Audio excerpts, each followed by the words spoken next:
దేవుని పరిశుద్ధ నామానికి మహిమ కలుగునుగాక. యేసయ్య పరిశుద్ధుడు, పరిశుద్ధుడు, పరిశుద్ధుడు.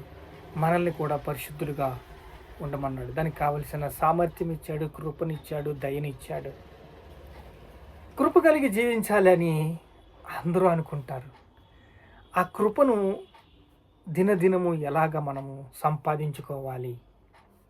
ప్రార్థించాలి. దేవా, నీ కృప మాకు తండ్రి, నీ కనికరం మాకు తండ్రి, నీ సన్నిధి మాకు తండ్రి, నీ బలము మాకు తండ్రి అని మనము అడిగినప్పుడు దేవుడి దగ్గర నుంచి కృప పొందుకుంటాం. మన ఆశ్రయ దుర్గమైన, మనకి జీవాన్ని ఇచ్చిన ఆశ్రయ దుర్గము, ఆ ఆశ్రయ దుర్గము మనల్ని ఎంతగానో నడిపిస్తుంది. చూడండి, యోహాను సువార్త 7వ అధ్యాయం 37వ వచనంలోని, ఎవడైనను దప్పికొన్న ఎడల నా యొద్దకు వచ్చి నేర్చుకొనవలెను. ఎవడైనా దప్పికొంటే నా దగ్గరికి వచ్చి నేర్చుకోవాలి. దాహం కావాలా? దప్పిక కావాలా? కృప కావాలా? ఆయన దగ్గరికి వచ్చి ఆయన పాదాలు పట్టుకుని నేర్చుకోవాలి.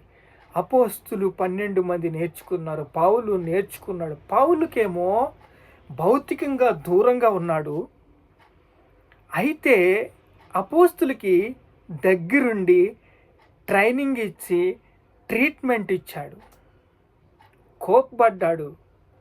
కానీ ఎవరికైనా దప్పిగా ఉంటే నా దగ్గరికి రండి, జీవాహారమును నేనే, నా ఎద్దుకు వచ్చి మాత్రం ఏమాత్రము నేను చూడండి, జీవాహారమును నేనే, నా ఎద్దుకు వచ్చి వానికి జీవ జల నదులు బిగ్గరగా పారినని చెప్పాడు. జీవాహారమును నేనే, నా ఎద్దుకు వచ్చేవానికి వాని కడుపులో నుండి జీవ జల నదులు పారునని చెప్పాడు. ఆశీర్వాదం. ఈ ఆశీర్వాదము అందరికీ తన ప్రభావాన్ని చూపిస్తుంది. అయితే ఇక్కడ మనం వార్తాపత్రికలు చూస్తున్నప్పుడు, లోకంలో చూస్తున్నప్పుడు, లోకాంతరంగా చూస్తున్నప్పుడు బహు ప్రమాదాలు మనం చూస్తూ ఉంటాం. భయంకరమైన మనుషుల్ని మనం చూస్తూ ఉంటాం. అలాగా ప్రకృతి వైపరీత్యాలు చూస్తాం, కరువు కాటకాలు చూస్తాం. మరోవైపు అయితే దౌర్జన్యాలు, దుండగులు, అన్యాయం, అకాల మరణాలు, అక్రమాలు, దొంగలు, హంతకులు, నేరగాళ్ళు, జల్సా చేసేవాళ్ళు, వీళ్ళందరూ కూడా ఈ సబ్జెక్ట్ అవసరం లేదు, దీనత్వం ఉండదు, దేవుని దయ పొందుకోరు. వీళ్ళంతా ఒక బ్యాచ్ అన్నమాట. బాగున్నంతసేపు అంతా బాగానే ఉంటుంది. ప్రకృతి వైపరీత్యాలు వచ్చినప్పుడైతే, కరువు కాటకాలు వచ్చినప్పుడైతే వీళ్ళని చూడలేం. ఎందుకంటే వీళ్ళు దేవుడి దగ్గర నుంచి దేవుడి దయను పొందుకొని ఛాయిస్ కోల్పోతారు. ఎందుకంటే దేవుడే వీళ్ళకి తెలియదు కాబట్టి వాళ్ళు దూరంగా ఉంటారు. అన్యాయం చేయాలి, అధర్మం చేయాలి, అపవిత్రతలో బ్రతకాలి, లోకానుసారంగా జీవించాలి, ఎవరిని పాడు చేయాలి, ఎవరిని మోసం చేయాలి అని ఒక రితంలో వీళ్ళు ఉంటారు. అందుకే దేవుడు ఏమంటున్నాడంటే, నా దగ్గరికి వచ్చి క్రమశిక్షణ నేర్చుకోండి, నా దగ్గరికి వచ్చి దేవుని కృపను పొందుకోండి, నా ఆశీర్వాదం పొందుకోండి, నా మాటలు వినండి. ఎవడైనా దప్పికుంటే జీవజల నదులు వాడి కడుపులో నుంచి పారుతాయి, బిగ్గరగా పారుతాయని చెప్తున్నాడు. మళ్ళీ కొంచెం కాదు, బిగ్గరగా పారుతాయని చెప్తున్నాడు. అపోస్తుల కార్యం 2వ అధ్యాయం 17వ వచనంలో చూస్తే,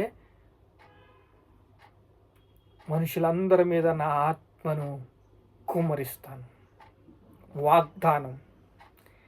ఈరోజు మీకు వాగ్దానం, మనుషులందరి మీద నా ఆత్మని కుమ్మరిస్తాను. ఇలాంటి మనుషుల్ని క్షమిస్తాను. పశ్చాత్తాపడతారా? క్షమిస్తాను. అక్రమము చేయవారిని క్షమిస్తాను. దొంగల్ని నేను క్షమిస్తాను. హంతకుల్ని, నేరగాళ్ళని నేను క్షమిస్తాను. దుండగుల్ని నేను క్షమిస్తాను. దరిద్రుల్ని నేను క్షమిస్తాను. నా దగ్గరికి రండి, సువార్త వినండి, వాక్యం వినండి, నా గురించి చెప్పండి. నేనేంటో, దప్పికేంటో, దాహం ఏంటో చెప్పండి అని దేవుడు అంటున్నాడు. మనుషులందరి మీద నా ఆత్మని కుమ్మరిస్తాను. వాగ్దానాన్ని రిలీజ్ చేస్తున్నాడు. అసలు వాగ్దానం అంటే ఏమిటి? వాగ్దానం అంటే ఏమిటంటే మీకు ఒక్క వచనం చూపిస్తాను. యెషయా గ్రంథం 9వ అధ్యాయం 6వ వచనం చూసినట్లయితే, యెషయా గ్రంథము 9వ అధ్యాయం 6వ వచనం మనం చూసుకున్నట్లయితే మనకి ఈ యొక్క మాటలు కనిపిస్తాయి. యెషయా గ్రంథం 9వ అధ్యాయం 6వ వచనం, ఏలయనగా మనకు శిశువు పుట్టెను, మనకు కుమారుడు అనుగ్రహించబడును, ఆయన భుజముల మీద రాజ్యభారముండును, ఆశ్చర్యకరుడు, ఆలోచనకర్త, బలవంతుడైన దేవుడు, నిత్యుడుగు తండ్రి, సమాధానానికి కర్త, అధిపతి ఆయనకి పేరు. ఇది మొదలుకొని మితి లేకుండా దానికి వృద్ధియు క్షేమము కలుగును.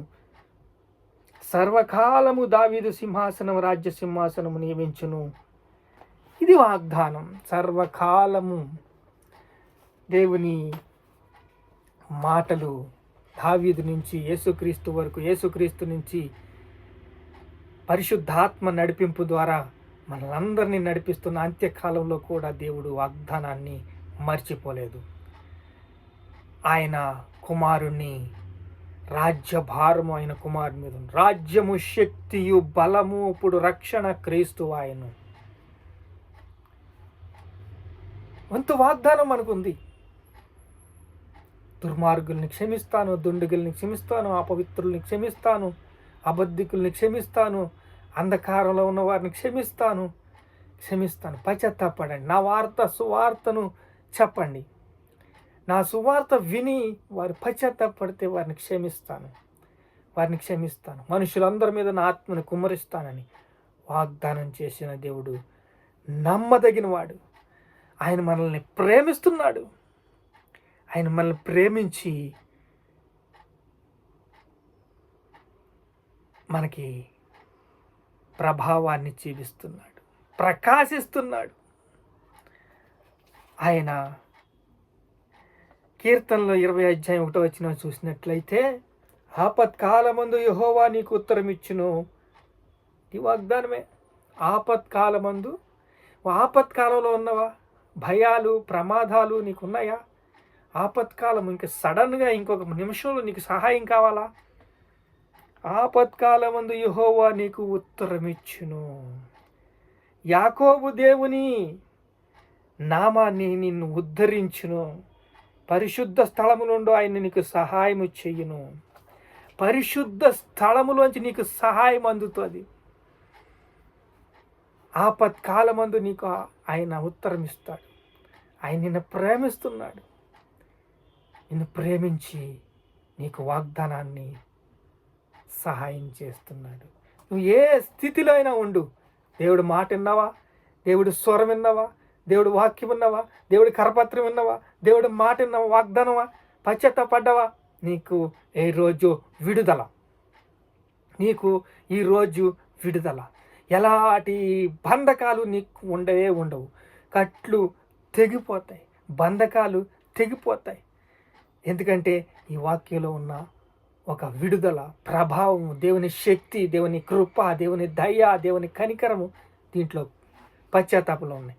నీవే తిరిగి దేవుని వైపు తిరిగి సరెండర్ అయిపోయి, దేవానికి స్తోత్రం, నన్ను క్షమించు అంటే వాగ్దానం నీకు స్వాతంత్రం. దేవుని రాజ్యంలో నీకు స్వాతంత్రం. దేవుని రాజ్యంలో నీకు విడుదల, సమాధానం, కృప, దయ, కనికరం అన్నీ కూడా నీకు స్వాతంత్రించుకుంటావు. దప్పిక, దాహము అన్నీ తీరుస్తాడు. నీకు విడుదల ఇస్తాడు, నిత్య జీవాన్ని ఇస్తాడు, ఆనందాన్ని ఇస్తాడు, సమాధానాన్ని ఇస్తాడు, కృపనిస్తాడు, దయనిస్తాడు. ప్రార్థన చేసుకుందాం. ప్రభువానికి స్తోత్రాలయ్యా. అయ్యా, ఎన్నో సమస్యల్లో సతమతమైపోయి దేవుడెవరో తెలియకుండా ముస్లిమ్స్లు తండ్రి అనేక మత గ్రంథాల్లో తండ్రి వారికి సత్యము తెలియక, దేవుడెవరో తెలియక అన్వేషణ చేస్తున్నారయ్యా.